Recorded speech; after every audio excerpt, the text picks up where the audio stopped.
Hi guys, Mr. Yusten here, and today I'm going to be talking to you about properties of matter. So there are two types of properties of matter, chemical properties and physical properties. So chemical properties is how a substance reacts with other substances. This cannot actually be observed though without doing a chemical reaction, which would change what the substance is. So how something reacts with other substances. But a physical property, on the other hand, that's a characteristic about that material, about that substance, which can be observed without changing what it is. Basically, you can look at it. Now, there are two types of physical properties as well. So physical properties can be broken down into two categories. They are extensive properties and intensive properties. So an extensive property is something that depends on the amount of material that is present. Okay, how much stuff I actually have. An intensive property, on the other hand, depends on the type of material present. Okay, now because it's the type, it can actually be used to identify or characterize the material, and it does not depend on how much material I actually have. Okay, so these can be a little confusing with all these definitions. So I want to use an example. So the example I'm going to use here is a beaker of water. Okay, so I have this beaker of water here. And I've written down a whole bunch of properties about this beaker of water. First off, its mass, I've measured it, is 172 grams. It's clear. That's its color. Its volume is 110 milliliters. It is a liquid. Its temperature is currently 20 degrees Celsius.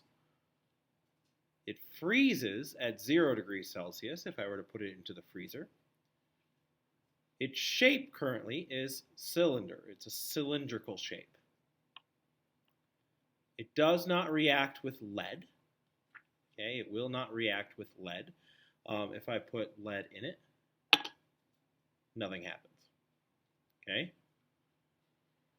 It is 5.1 centimeters tall. I took a ruler to it and measured its height. It boils at 100 degrees Celsius. Its density is 1.0 grams per milliliter. And it does actually react with sodium. If I were to take a little chunk of sodium in here, we see a chemical reaction happen.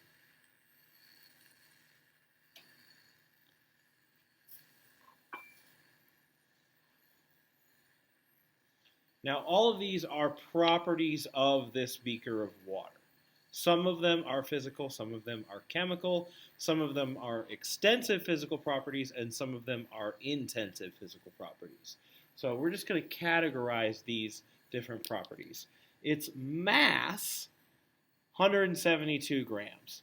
Now, that doesn't change what it is, so it's not a chemical. I can just measure it, but is it an extensive or intensive physical property? Well, it does actually depend on how much I have, so this would be an extensive physical property. Okay? Because if I were to actually change it, it would have a different mass. Okay, it does depend on how much I have here. It is clear. Also not a chemical, it's not changing what it is, but does it depend on how much I have? Not really. So that is actually an intensive physical property. Its volume is currently 110 milliliters. That depends on how much I have, so that's an extensive physical property. It is a liquid. That does not depend on how much I have, so that is an intensive physical property. Now I'm going to pause for a second. Just to kind of clarify, we've had extensive, intensive physical property. If I can actually put it in a different container, and it changes what the property is, that means it's an extensive property. If I put it in that container and it is still the same, that means it's an intensive physical property. Okay, if I change the amount and it changes, then it's an extensive physical property. But if I change the amount and it's still the same, then it's intensive. So its mass has changed, but it is still clear. Its volume has changed, but it is still a liquid. So when I get to temperature here, temperature is 20 degrees Celsius. That hasn't changed by putting it in a new container. So that is actually intensive physical property. It will still freeze at 0, so that is also an insensitive physical property. And this can actually be used to identify it. If I measure its freezing point, I can use it to identify it as water. Its shape is cylindrical. It is still a cylinder, but it's a different cylinder now. So that is actually an extensive physical property. It does not react with lead. Well, that's actually not a physical property. That is actually a chemical property. It tells you how it's going to react with a different material. It is 5.1 centimeters tall. That's no longer true, so that is actually an extensive physical property. It boils at 100 degrees Celsius. Still true, so intensive physical property. Its density is 1.0 grams per milliliter. That's the same for both of these beakers. Okay, it's always going to be the same, so that is an intensive physical property. And it reacts with sodium. Well, that's telling me how it's going to react, so that's actually a chemical property.